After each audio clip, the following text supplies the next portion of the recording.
you. What kappa thought mean good morning? വാട്ടിയ കപ്പയും തോട്ടിലെ മീനും കൂട്ടുമെന്ന് ചോദിച്ച ഇംഗ്ലീഷിൽ. ഇവിടെ ഈ ചൂട് കാലത്തെ തോട് പോലെ മെലിഞ്ഞൊരു പൊയുണ്ട്. അതിലെ മീനാ പൊയ മീന്. ആ കൂട്ടുവങ്ങളെ ഒന്ന് ദയവായി മലയാളത്തിൽ സംസാരിക്കണം, എനിക്ക് മനസ്സിലാവുന്നു. പറ്റില്ല. നെവറി. ഇങ്ങളെ ഫീസ് തന്ന് ഇവിടെ നിർത്തുന്നത് ഈ പൊരയിലുള്ള എല്ലാവർക്കും ഇംഗ്ലീഷ് പഠിക്കാൻ വേണ്ടിയിട്ടാണ്. I to want to spoke English.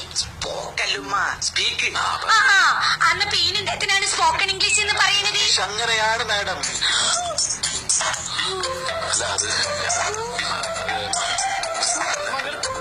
നിങ്ങൾ എന്താ കോഴിയത്?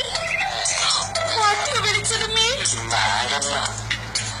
കണ്ടു. ഇംഗ്ലീഷിന്റെ ഒരു ഗുണം ഈ നാട്ടുകാരെ മുഴുവൻ പത്ത് വിളിക്കല്ലേ. ഇംഗ്ലീഷ് പറയാൻ തുടങ്ങിയപ്പോ